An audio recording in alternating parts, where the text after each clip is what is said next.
whole life, so I've heard lots of animals, and when it walked by, it wasn't like a four-legged animal. It was standing upright, walking.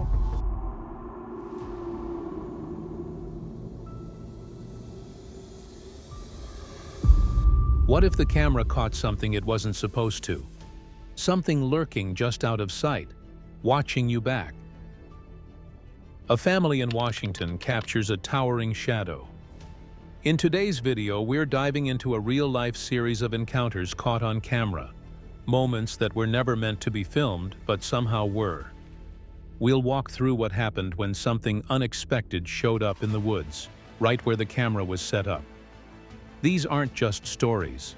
They're real, recorded events that leave more questions than answers. Watch closely because you might see things others missed. Stay with us until the end. You won't want to miss a second of this. This video was shared by the Rocky Mountain Squatch YouTube channel, shared by someone named Kenneth. The morning was calm. Too calm. At the end of the video, I was walking through camp early morning when I felt like someone or something was watching me up on the ridge. Kenneth, walking through his campsite by Carson River, felt a strange feeling of being watched. It was a guess, an instinct that most of us would ignore. But Kenneth's gut told him otherwise. Up on the ridge, something didn't feel right. So he zoomed up in there with his cell phone video, obviously, and so he pulled out his cell phone, zoomed in on the area, and began recording. Little did he know, he was about to capture something extraordinary. It started off normal, as most strange encounters do. The camera zoomed in, panning slowly across the ridge.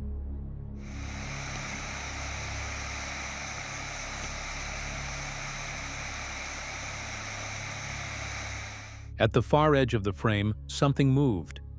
A hulking figure, muscular and broad, stood there, seemingly frozen for a moment.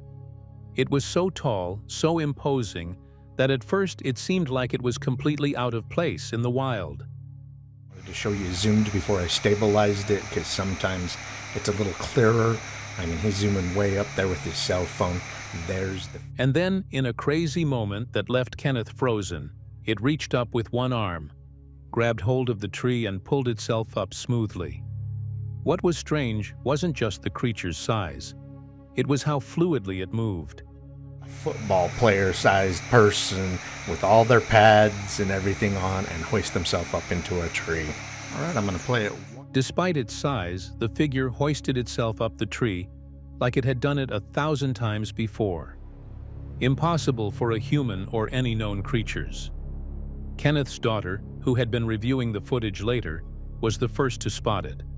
Show you the zoomed-in clip. And then after the zoomed-in clip, I will stabilize the zoomed-in clip. I just wanted to... Initially, Kenneth had missed it. But once she pointed it out, Kenneth realized the gravity of what he had captured. The footage was grainy, but the figure was undeniable. Was this a person? A huge one, maybe. But the way it moved didn't match anything human. Was it Bigfoot? Could it be? No one was certain. But the video was beyond anything normal.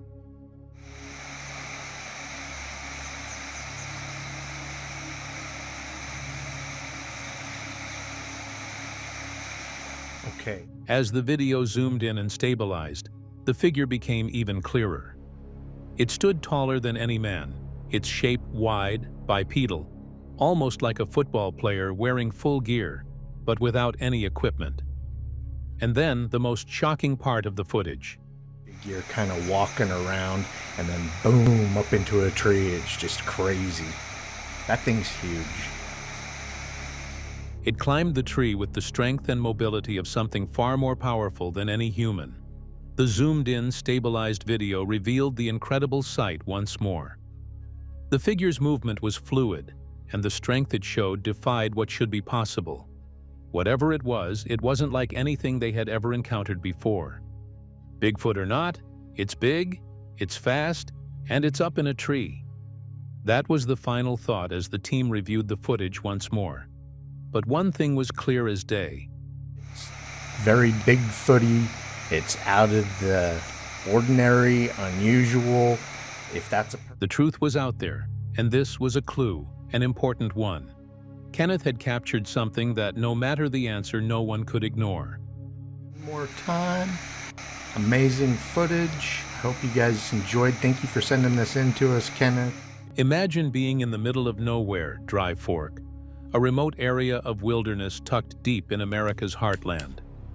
No traffic, no towns, just tall trees. Dry Fork. We were here about 6 weeks ago in the Red Cloud area. We found a couple of bedding spots and looked like some large. Miles of silence, and a sky so dark that it makes you feel like it is trying to keep secrets. But to the Red Cloud team, that silence was anything but peaceful. They weren't hikers, they weren't campers. They were investigators in the world of unexplained encounters. On this trip, it wasn't ghosts or UFOs they were chasing. It was something far more dangerous. You know, you got to be out there looking for Bigfoot in almost all conditions, I believe. And it was extremely cold last night. Bigfoot. It began like most of their expeditions, silent and calm. A bit too quiet. Cameras rolled, flashlights swept the underbrush, and radios came to life with check-ins. But the deeper they went into Dry Fork, the more the woods changed. The energy, the pressure, the pure weight of the place. Something was off. Then, the howls began. Could have been, could have been. Sure sounded like one.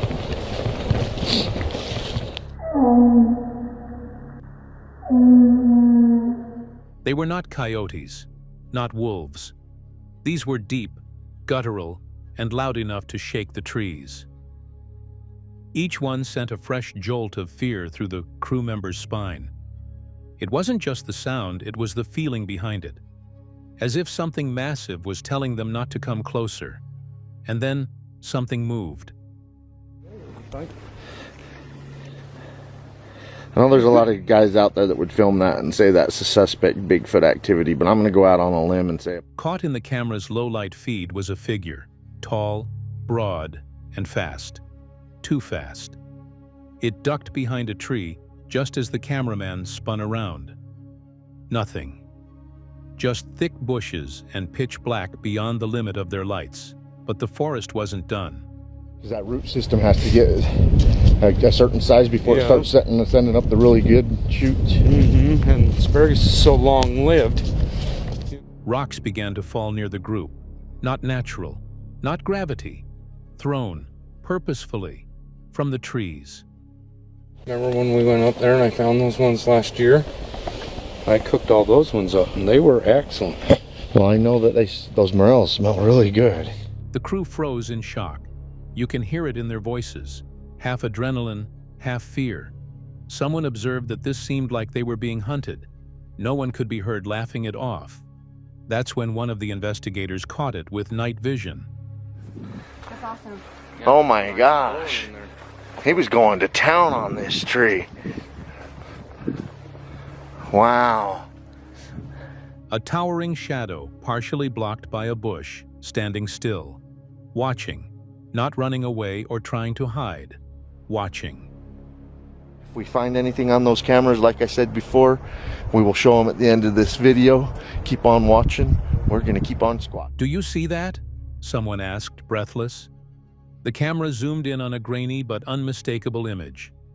A broad shape, shoulders are too broad, and glowing eyes reflecting the infrared. It wasn't blinking.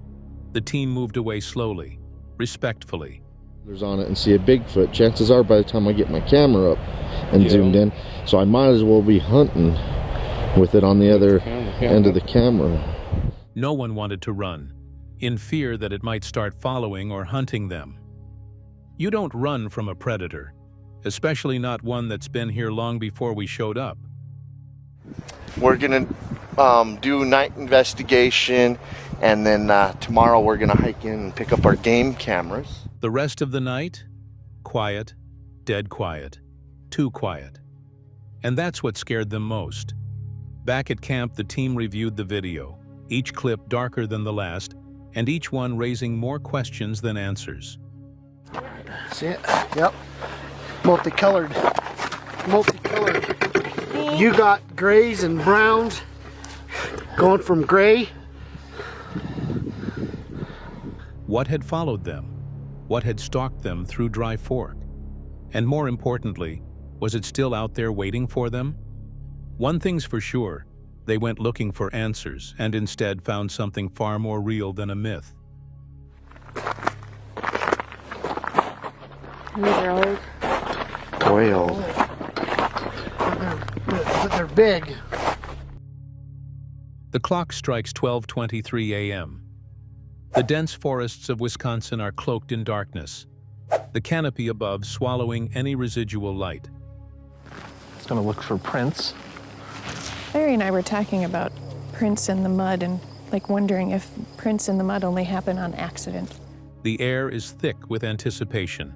As Matt Moneymaker, Bobo, and Larry Dopke, seasoned members of the Bigfoot Field Researchers Organization, BFRO, I think they may happen on purpose sometimes. Well, I won't step in mud because I don't like to have muddy feet. embark on a nocturnal expedition.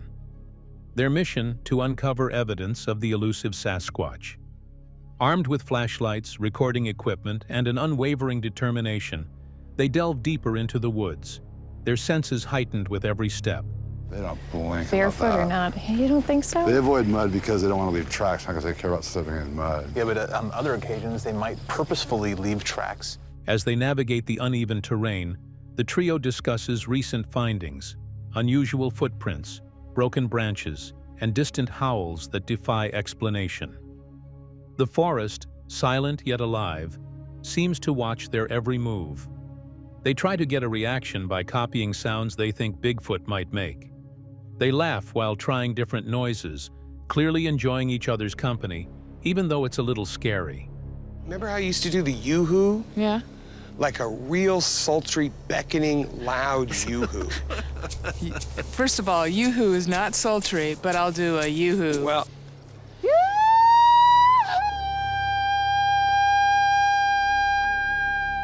Then, out of nowhere, a loud, high sound breaks the silence of the night.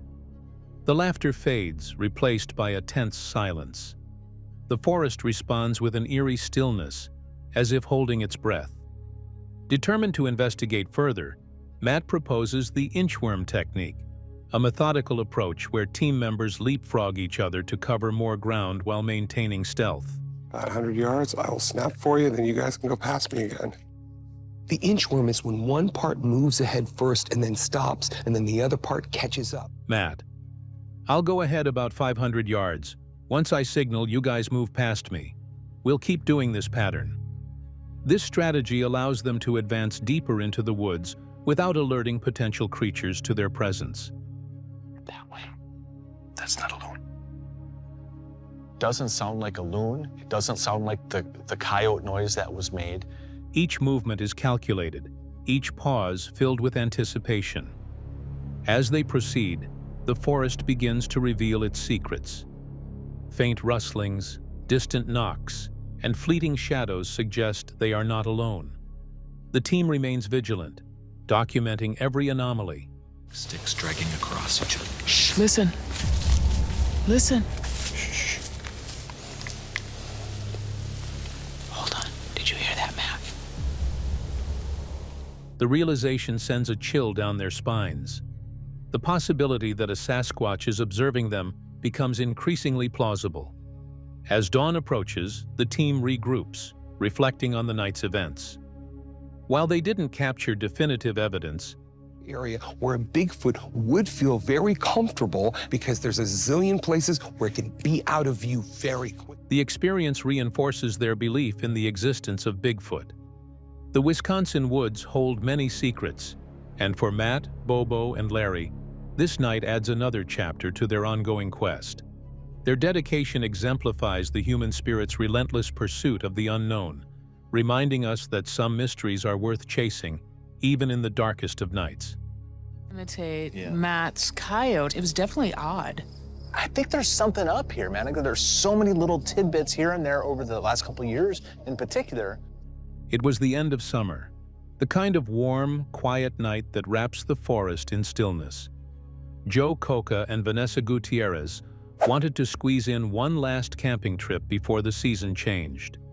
They picked a private spot in the New Mexico wilderness, parked their vehicle, set up camp, and let the night fall around them. The air was cool, stars blanketed the sky, and the forest was calm. Peaceful, almost too peaceful. Sasquatch they encountered that night, that's also super important because that's another report from that same cluster, that same area. They eventually fell asleep in their vehicle, comforted by the soft sounds of nature around them. But at 1:30 in the morning, that calm shattered. Joe woke up suddenly. Something had touched the front of their car. He felt a soft thump and heard it through the metal. At first he thought it might be a curious animal, maybe a deer or a raccoon, but then it moved. It makes its way around the vehicle where we have all of our food. I saw a tall, dark, broad figure, and it just walked right up against the truck. The sound of something heavy brushing past the side of the car, slow, deliberate. It wasn't scampering or scurrying, it walked, on 2 feet, and it was circling them. Joe held his breath.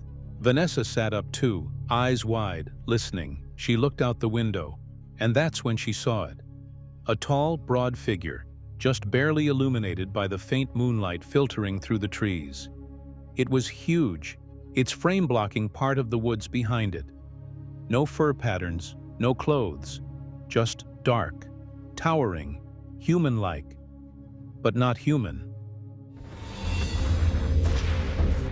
She starts crying. She says, I want to get out of here now. So I jump in the front seat and we pull out and head towards Highway 4. Vanessa's voice trembled as she whispered, I saw it. She started to cry, pure panic setting in. It wasn't on 4 legs. It was standing, 2 feet. It wasn't an animal, it wasn't human either. Joe knew they couldn't stay. My whole life, so I've heard lots of animals, and when it walked by, it wasn't like a 4-legged animal. It was standing upright, walking, you know. He quickly got into the driver's seat, grabbed the keys, and started the car. The headlights turned on, and for a moment they saw a shadow move past. They didn't look back. The tires kicked up dirt as they sped down the road, headlights lighting up the trees, their hearts beating fast with fear. They didn't stop until they hit the highway, miles away from the campsite. Silence filled the car. Shock, disbelief, and that heavy question neither of them could shake. What the hell did we just see? Numerous accounts by people that say Sasquatches come into campsites and go through their food. We're gonna try to figure out the size of this prowler by putting Vanessa in the same position she was that night when she saw the thing. To this day, Joe and Vanessa remain shaken by the encounter. Neither one believes it was a bear or mountain lion. It was too tall, too upright, and too deliberate. The way it moved, the way it watched them. It felt intelligent, a predator, but one not from any field guide or textbook. Bigfoot? Sasquatch? Something else entirely? About there. Right about here? Yeah. Okay. I'm gonna raise my hand up, and when my hand reaches the level where you think the thing's shoulders were, yell stop. Okay. Stop. Okay. 6'3". Top of the shoulders, 6'3". Maybe some questions don't have answers. But one thing's for sure, Joe and Vanessa won't ever camp in those woods again. And after hearing their story, would you? It was the last day at hunt camp. The sun was high, casting golden beams through the dense canopy of trees. Birds chirped overhead. The forest was quiet, too quiet. No wind, no elk, just stillness, like the woods were holding their breath. One of the hunters, an experienced outdoorsman, decided to set up his blind near an old elk wallow, a muddy depression where bulls often roll and thrash to mark their scent. It was the perfect spot, or so he thought. He sat patiently, surrounded by thick trees and tall whispering grass. The forest had that midday calm, the kind that makes you feel like you're the only one alive for miles. But little did he know, he wasn't alone. No elk showed up, Not a single snap of a branch or distant bugle. Just silence. Until something moved.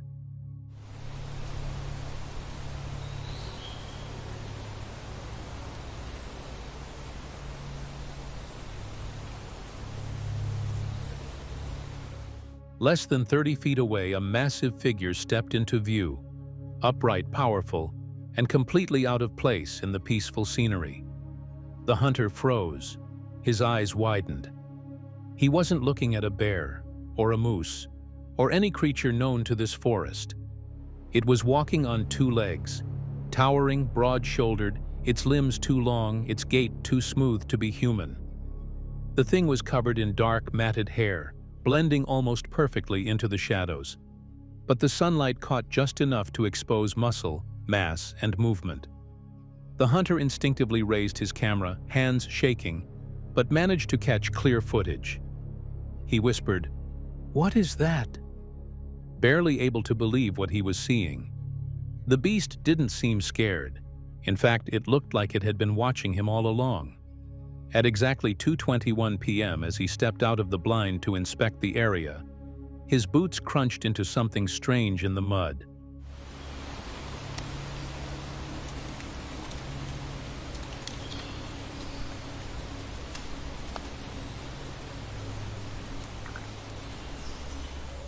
Tracks, big ones, nearly twice the size of a man's foot.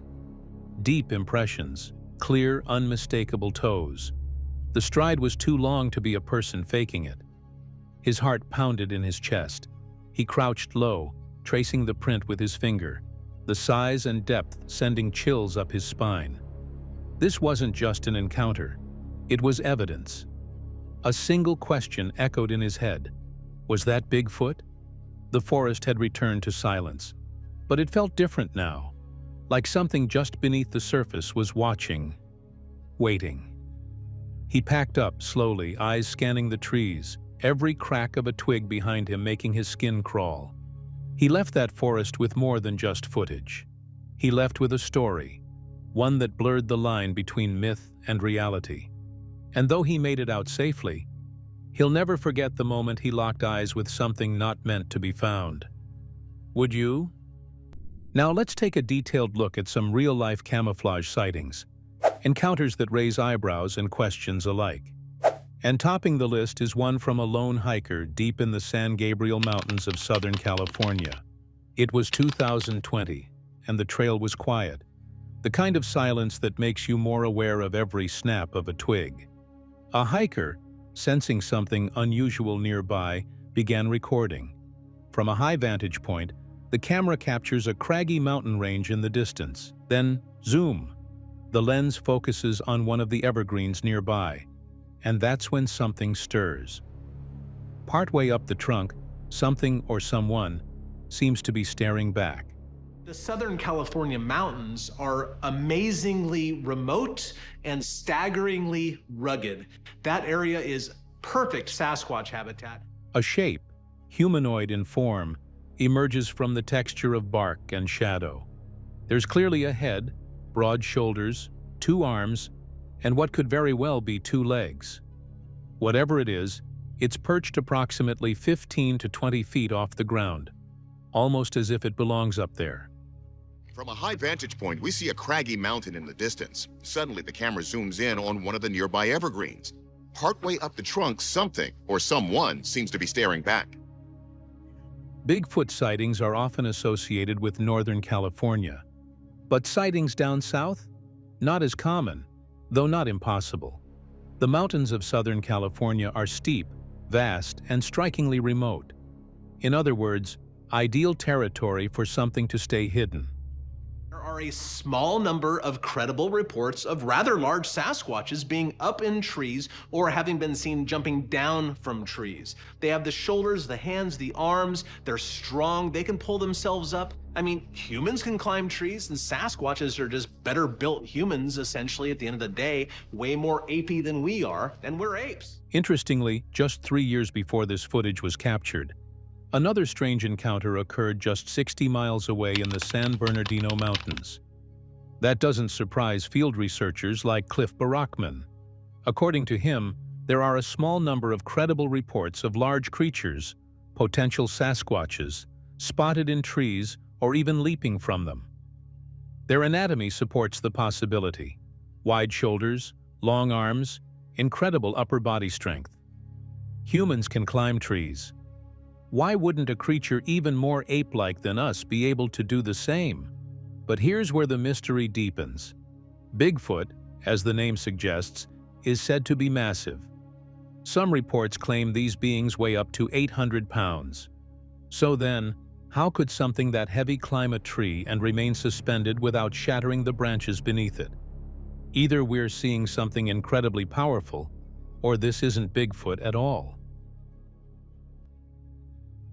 Later in this film, we'll dive into the science of camouflage, how it's been used in nature and warfare, and how Bigfoot might have evolved its own form of concealment. But first, let's hear from someone who's come terrifyingly close to the unknown. This is Tommy Biscardi Jr., recounting his first encounter. The setting: a swamp thick with 6-foot reeds and knee-deep water. He and his team had been tracking footprints, 12 of them, fresh and deep in the soil. We're looking at something that's probably over 500 pounds. Right around the left of this bluff over here is where I had my first encounter. We had showed up, we had found like 12 tracks in the ground. With heat-seeking equipment, they spotted something off to the left, 300 feet into the swamp. Tommy wasn't convinced. At the time, he still believed it might just be someone messing around. So, he charged in. I got out to about 150 feet, he recalls, and spotted a black shadow in the reeds. I was already in water up to my knees. The shadow didn't move, not at first. I figured, bear? Maybe. A prank? Possibly. But I had to find out. Then it stood up. Towering, easily 2.5 feet taller than Tommy, and then it sat back down. Started hearing something off to our left, about 300 feet into the swamp. Well, being my first time out, I said to myself, well, I'm going to go find somebody playing out in the woods here because I don't believe in it. Well, I started rushing through that swamp, got out to about... Armed with a taser, he moved closer, but the shadow bolted.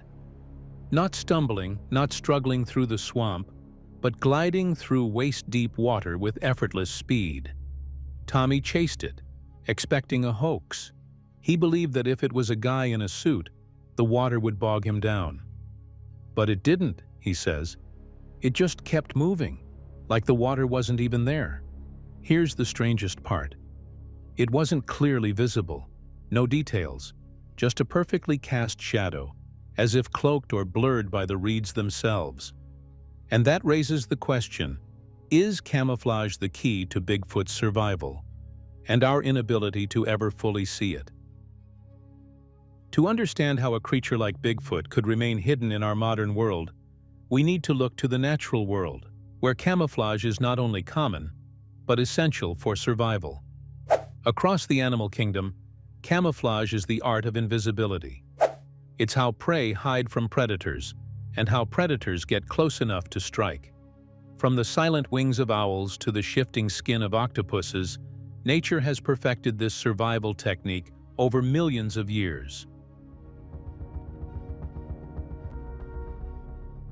Camouflage isn't just about color, it's about deception. Some animals use biochromes, natural pigments in their skin, to reflect specific wavelengths of light. Others, like polar bears, use structural camouflage, with fur that scatters light to create the illusion of pure white, despite having black skin underneath. But camouflage must also fool the perception of the viewer.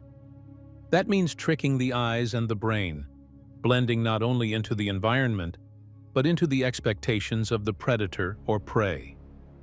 There are multiple strategies: concealing coloration, like the Arctic fox turning white for winter; disruptive patterns, like a zebra's stripes, which confuse predators by breaking up the animal's outline; counter-shading, used by sharks and dolphins, where the body fades into both light and dark backgrounds depending on the angle. And then there's disguise and mimicry. a leaf-tailed gecko that flattens itself like a dead leaf, or a harmless butterfly that mimics the look of a toxic one. So, is it really so hard to imagine a creature in our forests, perhaps intelligent, cautious, and evolved to survive, developing its own advanced form of camouflage? Bigfoot may not be invisible, but like so many animals in nature, it may simply be hardwired to disappear, and that might be why we keep missing it, even when it's right in front of us. When it comes to understanding why Bigfoot has eluded definitive discovery for generations, no analysis is more compelling than that from RMSO, the Rocky Mountain Sasquatch Organization. Their detailed breakdown helps illuminate the reasons behind this creature's vanishing acts and stealthy survival. First and foremost, RMSO reminds us of a simple fact. Bigfoot is extremely rare. That alone makes encounters scarce. But rarity alone doesn't explain the near invisibility. It's the creature's intelligence, its instinct to avoid humans, that makes the difference. As RMSO puts it, this is an animal that knows humans are dangerous, not just to it, but to the entire ecosystem.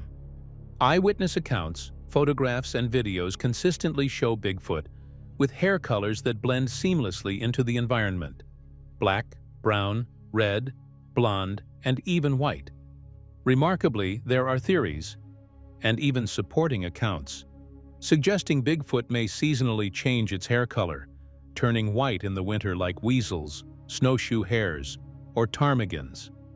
That alone would place it among a very select group of advanced mammals with adaptive camouflage. But RMSO takes this a step further, with a startling hypothesis. Some eyewitnesses have reported Bigfoot with hair that doesn't just blend, it bends light. Like a living stealth suit, the hair might scatter, refract, or reflect light in ways that distort visibility, even at close range. First one was just standing there, kind of, it was really weird, like a reflective light almost, kind of, when I moved. He was just there. It was scowling. He was scowling and kind of looking, and it was probably about 5 seconds, and then he kind of like huffed, and you can see all the cold coming out of his nose. One example is Matthew Anderson's encounter. Just a month after a Bigfoot was filmed in the same area, Anderson claims to have come face to face with not one, but 2 large creatures. He described the experience as surreal, as if light was bouncing off the creature in an unnatural way. It was standing still, yet had a kind of reflective distortion. When it moved, the cold breath was visible, but the outline remained difficult to track. To support this, RMSO points to examples from nature, specifically the polar bear. Though their fur appears white, it's actually made of transparent, hollow tubes.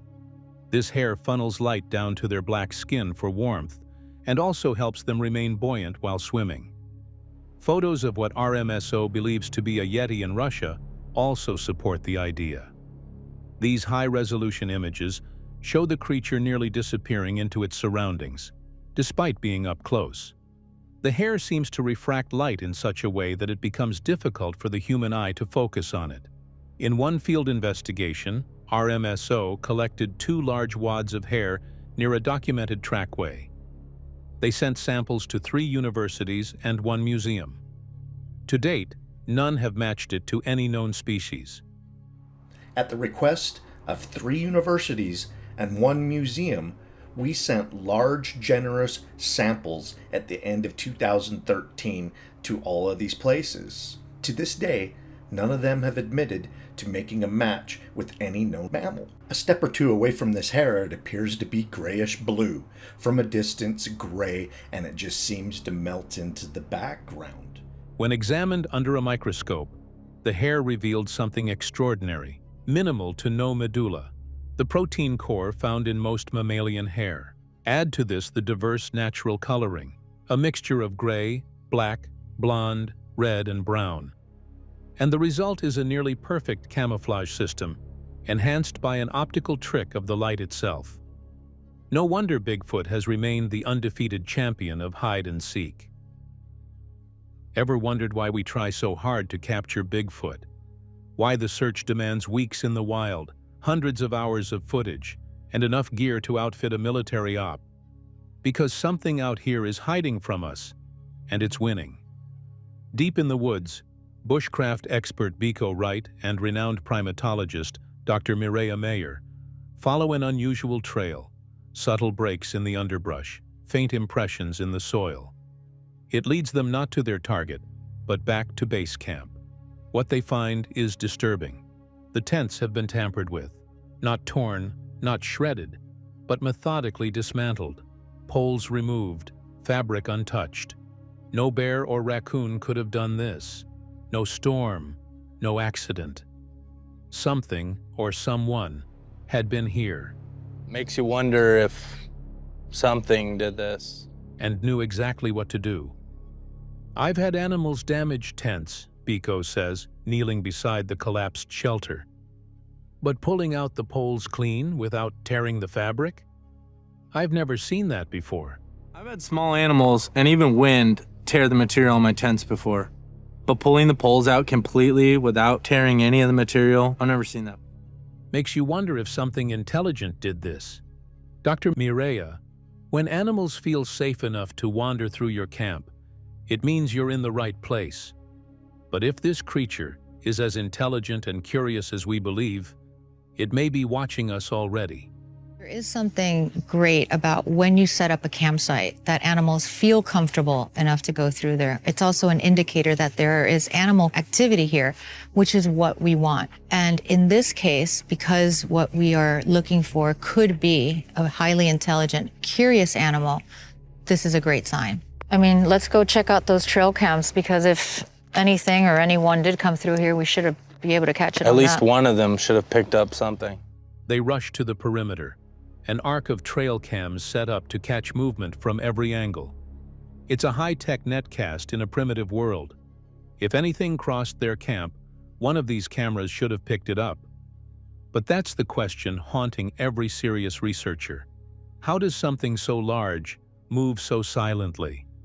How does it avoid every lens, every trap, every eye? And maybe the answer is even more terrifying than we imagined.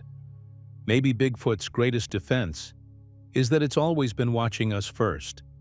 When you're trying to prove the existence of an elusive creature, you don't leave anything to chance. And that's exactly what Biko Wright and Dr. Mireya Mayer thought when they ringed their entire base camp with high-resolution trail cameras. The logic was simple. If something came near, they'd catch it. They begin reviewing footage, their confidence unwavering. But the first clips reveal nothing. Just leaves rustling in the wind, branches swaying, no deer, no wildlife. Odd in itself given how active this trail usually is. Then, something strange. A faint flicker of light on a distant tree trunk, barely noticeable. Do you see that? Mireya, squinting. It's subtle, some kind of shifting reflection. There's no known source of that light, no explanation. The footage is sent immediately to Bryce Johnson, their tech analyst. Bryce isolates the section and adjusts the contrast and shadows. "Oh, what is that?" he whispers. There, standing in the background, almost hidden in plain sight, is a massive figure. It has the broad shoulders, the head, the frame of something enormous, and yet its body seems to flicker. Its shape is unclear, as if it's semi-translucent or shifting with the light. "It's like it's not fully there," Bryce says. "Maybe it moved so fast the IR camera struggled to detect it." It's also almost translucent. I wonder if this thing was maybe moving through the camp in a strange way or really fast, and the IR camera had a hard time picking this up. I mean, you'd have to be super fast to do that. I don't get that at all. He calls Mireya immediately. "I saw it. Head, shoulders, and a body. But it's almost transparent. It's huge." Mireya is stunned.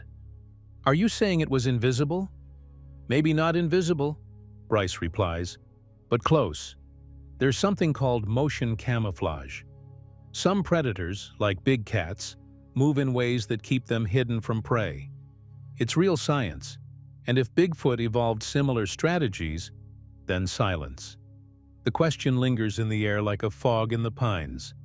What if Bigfoot isn't hiding behind trees or darkness? What if its greatest weapon is the way it moves? Many reports across the internet suggest one undeniable pattern. Bigfoot doesn't just flee, it vanishes. Not through magic, but something far more unnerving: camouflage. The creature's ability to blend in with its surroundings has baffled eyewitnesses and researchers alike. It's not just hiding in plain sight, it's becoming part of the forest itself. Take the most recent sighting out of Colorado. The footage, captured from a moving vehicle, seems ordinary at first, just dry, brown land, peppered with low bushes and sparse trees on a mountainside. But then, something shifts. A dark figure walks slowly through the terrain. It looks unaware of being watched, its movement calm and purposeful. And yet here's the eerie part. If it hadn't been moving, we wouldn't have seen anything at all. It blends perfectly with the colors, the shadows, and the backdrop. Like a ghost wrapped in bark and soil. The question is, how many more times has this creature stood right in front of us, and we never even noticed? Next up, we explore a chilling discovery that raises more questions than answers. This footage comes from Alfred Martinez, whose friend frequently records videos focused on wilderness survival. During one of his usual editing sessions, something strange caught his attention. Something he hadn't noticed while filming. In the video, the guy is out in the snowy wilderness, casually chopping wood. Everything appears normal, until he turns his head toward the camera. That's when it happens. A faint figure appears behind him, almost invisible to the naked eye. At first glance, it looks like a distortion, maybe a glitch in the lens. But as the clip continues, the shape remains, subtle, humanoid, and motionless. It blends so perfectly into the surroundings that it's hard to tell whether it's a shadow, a trick of the light, or something much more unsettling. When slowed down, the figure becomes slightly clear. It's not cloaked or hidden behind trees. It's standing in plain sight, and yet it's nearly impossible to notice without close inspection. What kind of camouflage is that? Is this Bigfoot's most terrifying ability? The power to become nearly invisible? If so, this could be the best proof yet of its ability to vanish without a trace. We often hear stories of Bigfoot vanishing without a trace, disappearing into the forest like a ghost. But no one ever explains how it happens. Could it be camouflage, shadow play? Or is there a more advanced, almost supernatural method behind it? This next account might offer a clue. A man and his wife were out for a casual bike ride when things took an eerie turn. They began hearing strange animal noises, like a fox scream but much deeper, more guttural. At first he brushed it off. Not being a local, he figured it could be any kind of wildlife. But then, something caught his eye. A tall, dark figure was positioned smartly behind a tree.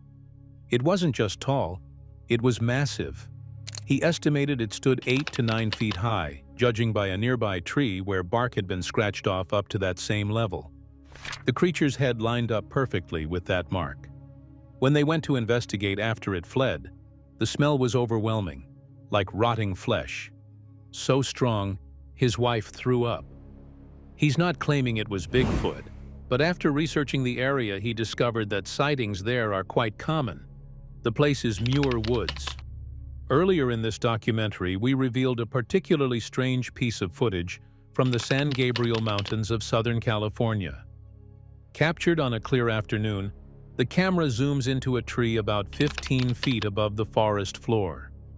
Wedged between the branches is a dark humanoid figure, motionless, shadowy, and unsettlingly still. This strange figure, perfectly blending into its surroundings, raised questions we couldn't ignore. Is it possible that Bigfoot, or some unknown creature, uses elevated positions to hide from human eyes? Is this intentional camouflage, not just ground-level blending, but vertical concealment in the canopy itself? To investigate further, we reached out to experts who have spent decades in the field, people who've studied cryptid sightings, primate behavior, and wilderness camouflage techniques. What do they see when they watch this clip?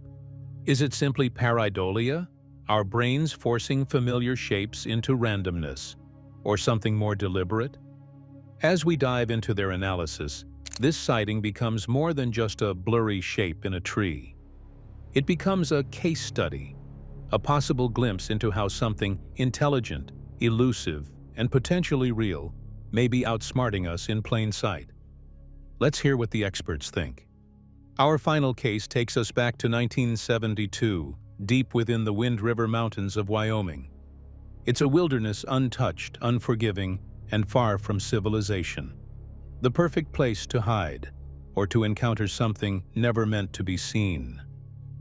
John Mionczynski, a naturalist working with the U.S. Forest Service and the Wyoming Game and Fish Department, was stationed in the forest for an extensive field study. He lived alone in the wild. No phones, no neighbors, just the sound of nature echoing through the trees. I was employed by the U.S. Forest Service in the Wyoming Game and Fish Department on a cooperative study. The project was set up so that I would live in the wild. But one night, that silence was shattered. As the moon rose over the treetops, Mionczynski felt pressure on the side of his tent. Initially thinking it was a bear, he prepared to defend himself. Until he saw it.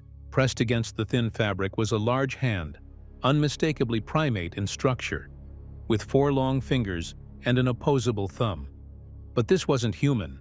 The hand was twice the size of his own. Approached by something that cast a shadow. The moon was just coming up, was almost a full moon.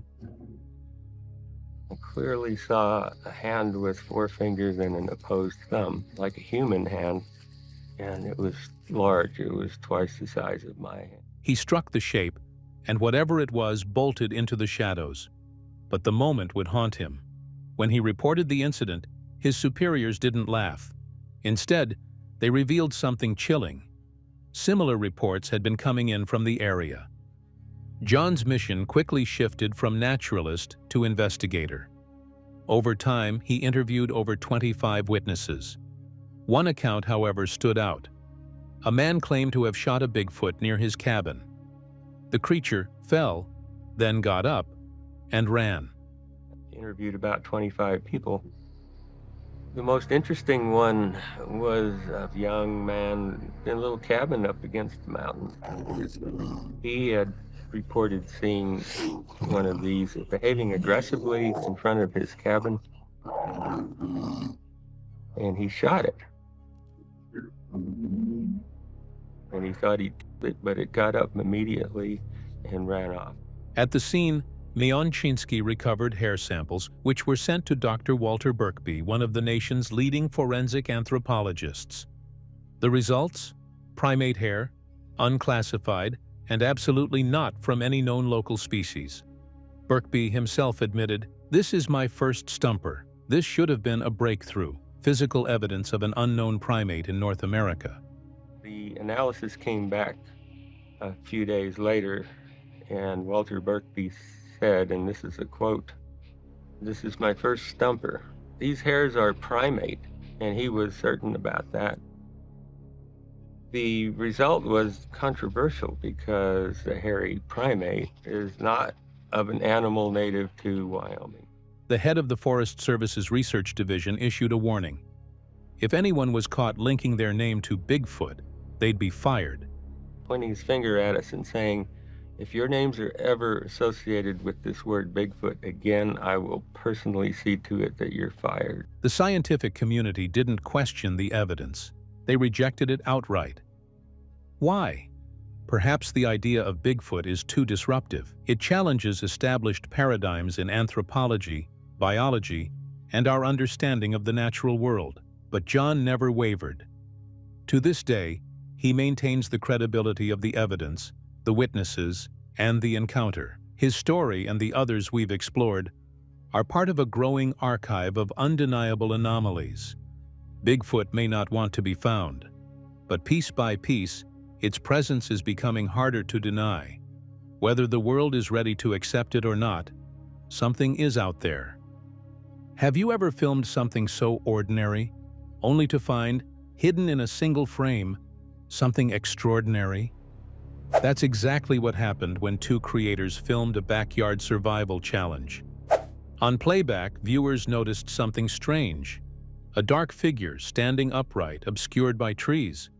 It wasn't addressed in the video, but there it was. Tall, broad, rigidly still. Not a crew member, not a prop. Watch yourself. Oh, no, this can't be, this can't be.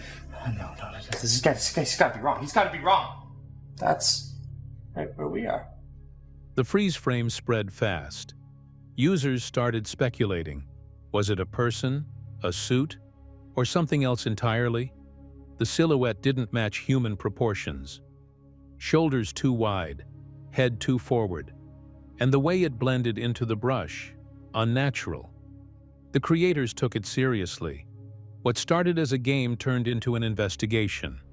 They returned to the spot with cameras, thermal imaging, and casting material. The original tree line wasn't far from the house, but once you stepped past the lawn, the landscape changed quickly. Dense thickets, narrow game trails, quiet, but not empty. Watch yourself. Logan, if that's not Bigfoot, I don't know what that is, okay? And that was taken literally 50 yards from this house. Now, I triangulated the forest behind us, and if you check it out on the Bigfoot map forum, there is a lot of sightings here. There's even newspaper articles about Bigfoot being seen in this area.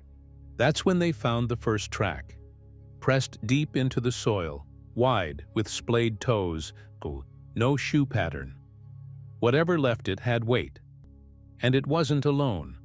Another track was found 6 feet ahead.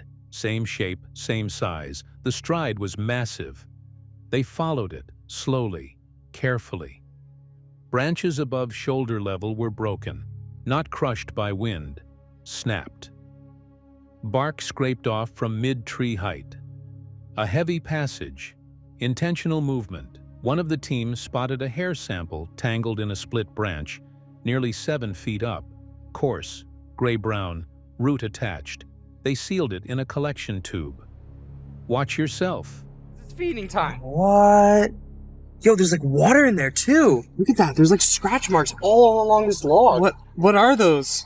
I don't know. Logan is heading across now. Gonna try and find a path over this massive ditch. No wildlife approached the area. Even when they left fruit as bait, it remained untouched. But something was moving parallel to them. Out of sight, but not out of range. On thermal, there was a flicker. Something warm, crouched low. It moved between 2 trees and disappeared. Not a deer, not a raccoon, and too fast for any known animal that size. Further in, they discovered claw marks on a fallen log. Fresh, 4 deep grooves, 2 spaced apart for any local carnivore. The bark hadn't aged yet. Whatever made it was here recently. Close. Watch yourself. Okay, so Jake's taking the long way around. I found a path that connects us to the river. But since I've been here alone, I've been hearing a lot of weird things in the woods. I don't think it's Bigfoot, guys. In my opinion, I think Jake's just done a little bit too much research and, you know, he's acting a little crazy. But that's just between you and me. As darkness fell, the environment shifted. The insects stopped. A heavy rustle echoed from behind. Then, a rock fell. Not rolled, dropped. A tree cracked somewhere uphill. Nothing vocal, but enough to know something was watching. Not charging, not fleeing, just present. They stopped at the edge of a ravine. Visibility dropped to 0. It wasn't fear that turned them around, it was instinct. Too many unknowns, and something didn't want to be seen. Watch yourself. Hairy-looking monster roaming at night. The picture that I took from our last video definitely concerned me, but I still wasn't sure for myself, so we had to push forward, putting all that behind us. The next morning, they returned. The casts had set. What came out of the ground showed clear impressions. 5 toes, mid-tarsal break, no arch. One was 16 inches long.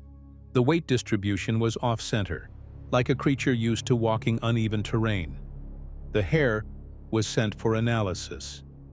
No confirmed match, but it didn't align with deer, bear, or canine samples from the region. It remains unidentified. No one was attacked. No structures were found. But what they experienced wasn't entertainment. It was something quietly disturbing. Just far enough outside normal to leave doubt. Just close enough to leave no comfort. Watch yourself. That's a pretty big foot. Yeah, we'll be able to get a better imprint of what it looks like once we pull this out, but we're gonna need to let it harden. Now we just gotta wait 30 minutes for that to set, and then we can pull it out. I'm not feeling this. Freak it. I keep hearing things. Yeah. Yo, and I know I saw something on that footage, man. What do you think they captured? A coincidence shaped by branches and shadow, or a brief accidental glimpse into something watching from the woods? Drop your thoughts below. Have you ever filmed something and only noticed the strange part later? Have you ever camped somewhere so quiet, so remote, that every sound feels magnified? In this video from the Hoggett Project, the camera takes us deep into the wilderness near Mount Rainier, where a peaceful solo camping trip quickly turns into something strange. It all starts with a view too good to ignore. Perched with a clear view of Mount Rainier's snow-capped peak, the camp is chosen more for its scenery than for its security. It's quiet, still, and seemingly untouched, until something in the woods starts knocking. Not once, not twice, but repeatedly. Not mechanical, not random, just knocking. At first, the only sign of something unusual is in the trees, a strange bundle of what looks like hair tangled in the bark. It's coarse, dark, and oddly placed, the kind of find that makes you pause. Watch yourself. This is some kind of hair, it looks like, woven in with some tree bark. I don't know what that is.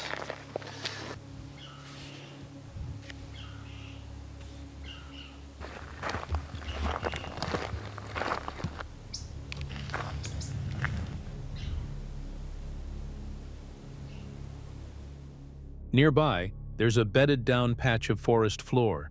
The shape is circular and wide enough for something large to have rested there. Not deer, not elk, no fur or hoof marks. Just the impression, and the sense that whatever had been there might still be close.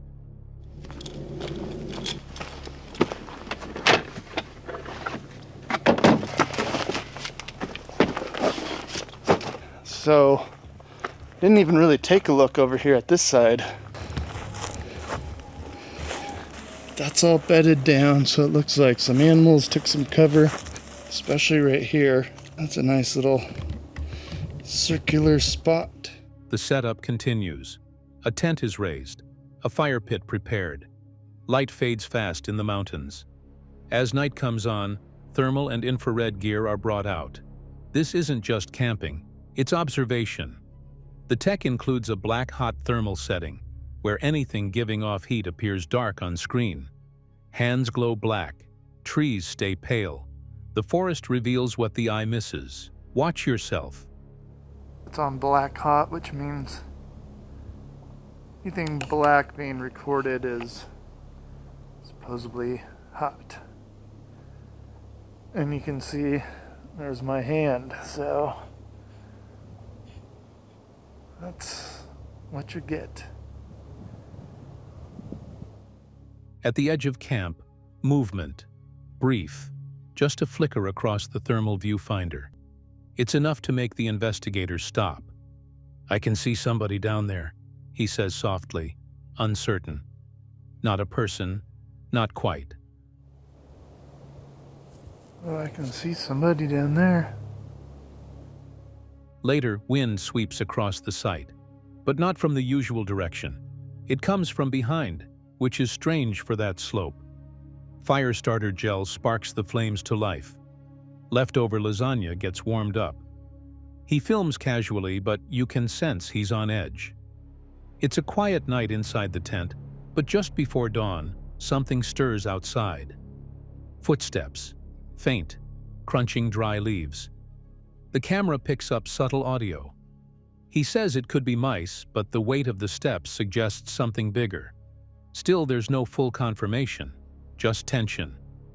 Batteries keep dying fast, 4 already drained. One more and he's down to just a phone. Meanwhile, the squirrels are in chaos, chattering wildly in one direction. He tries moving closer, but whatever's in the woods seems to hear him too. Watch yourself.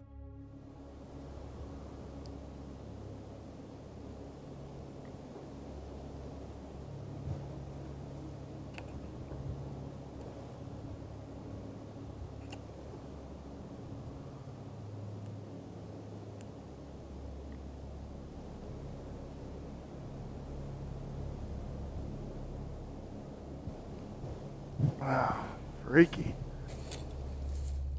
Breakfast the next morning is quiet. Chicken-flavored rice heats in a camp pot. The sun returns. He sits in it, finally able to relax. But the peace doesn't last long. Off to the side of camp, branches snap again. Not once. Several in succession. Then, 2 slow, deliberate footsteps. And just like the night before, the squirrels react. All eyes on the trees. Something is moving again. And it isn't just the wind. Watch yourself. Yeah, I think what I'm gonna do is come over here. and just sit in the sun. Man, that feels nice.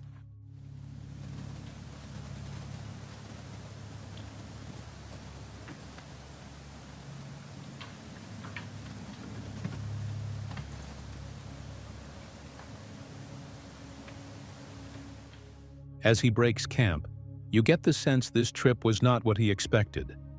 The inflatable tent deflates. The mountain looms in the background. But the real story happened in the woods. Out of sight, half heard, maybe unseen, but definitely there. So what was making the knocking sounds? What stirred the squirrels? Was it just wind and wildlife, or something more?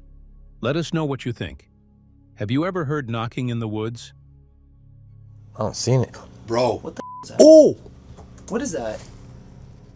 Have you ever stepped into a place where the silence feels watched? That's the feeling the team couldn't shake as they approached the entrance to the abandoned mine. It was remote, half collapsed in places, with rusted rails still leading into the dark. They'd visited this site before, recorded strange EMF readings and caught unusual sounds. But this night felt heavier, charged. Still. The first investigator entered with a flashlight in hand, confident but cautious. The beam cut a narrow path through the dust. About 20 feet in, without warning, the flashlight went dark. No flicker, no dimming, just sudden, complete failure. Watch yourself. All right, Jen, whatever you are, I'm leaving your cave. Don't attack me on the way out, please. Oh my God. My flashlight just died. It won't turn on. It won't turn on. Guys! Ah! What the is that? Something just growled off. Oh, what the hell's in here? There's something actually in here. Oh my God. Oh my God, oh my God, oh my God. Oh. Ah! What the is that? He paused, thinking it was a loose connection. Pulled out his phone to use the LED. It lit. But only seconds later, a low growl echoed through the tunnel. Not an animal sound. Something deeper, more deliberate. It was enough to freeze him in place. He whispered toward the entrance. But when he looked back, no one was there. A moment later, bats stirred overhead. One swooped toward his face, and he turned and bolted. As soon as he stepped out into open air, the flashlight blinked back on, bright and steady. No issues. He hadn't touched it. Back at the entrance, he told the others what happened. One of them, a skeptic, volunteered to go in himself. The others joked about locking the gate behind him. He laughed it off and stepped inside. Just minutes later, he came sprinting out of the shaft at full speed. So disoriented, he slammed into a nearby tree. See it for yourself. Grab me the padlock. I don't think he'll last a whole 15 minutes. I don't know. Oh, here he comes. Whoa! Oh! Are you okay? Did you not see the tree? Did you hit the tree face first?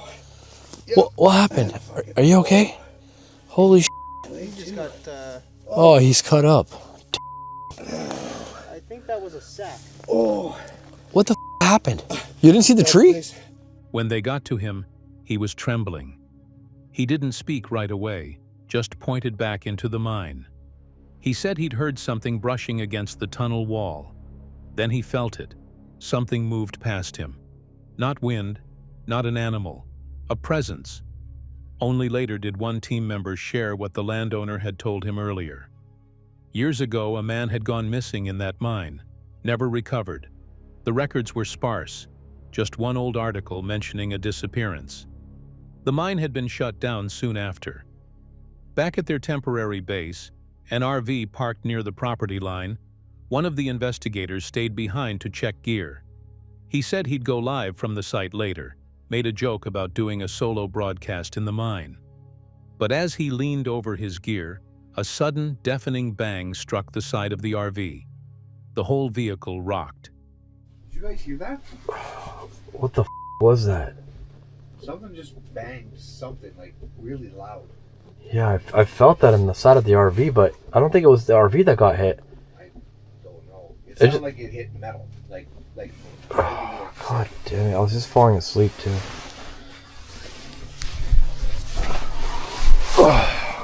He jumped up and looked outside. Nothing. No footsteps. No movement. He assumed it was a prank, radioed the rest of the team, but they were still at the house, reviewing footage. No one had been near the RV. Earlier in the evening, one member had described something strange when walking deep into the shaft. He said the ground felt soft, almost sponge-like. He stepped carefully, but something about the soil gave him a sinking sensation. Then he heard it, faint, almost out of range. A man's voice, not words, just a tone. Low, echoing. Another member said he felt drained after leaving the tunnel, like something had latched on. He couldn't explain it. It wasn't fear, it was exhaustion. Like his energy had been siphoned the moment he crossed the threshold. Listen closely. Devour me at some point. Yeah, because it did sound like an animal, like totally growling, right? Not to mention the frickin' bats. And I don't know about you guys. Did you hear any clicking sounds? I heard a clicking. I didn't. No. I heard a clicking. I heard a clicking. You did? Yeah, I heard a clicking. What the? Okay, we all just heard that. Yeah. As they left the site, all of them reported hearing the same thing. Gravel crunching near the gate, soft clicks echoing off rock. Rhythmic, repetitive. Something pacing near the mouth of the shaft. Long after they'd closed the entrance and packed up their gear. The next morning, the drone operator noticed something strange on the property. Just beyond the mine, tucked into a small ravine, was a pool of water they hadn't seen before. Rust red, still, but the surface had a faint swirling motion, even without wind. They marked the location for a return visit. All right, we just made it to the Orange Lake. This is pretty surreal. I've never seen anything like this before. The reason why we're even making an effort to explore things like this for this Bigfoot video is because places like this could potentially have prints. It is completely orange. Whatever had been in that mine hadn't just stayed inside. It followed, it interacted, and it left a trail the team wasn't finished following. What do you think they encountered beneath that mountain? Was it something left behind or something still waiting? Let us know in the comments. 8 stories, 8 different people, but one chilling thread connects them all. They weren't alone. In the darkest corners of our forests, something is out there. It doesn't growl to scare you. It doesn't chase to catch you. It just waits and watches. Maybe Bigfoot is a myth. Maybe it's a warning we've ignored for too long. But if you ever find yourself alone in the woods, and the birds go quiet, and the trees begin to lean in, just remember, some legends walk, and they don't always walk away.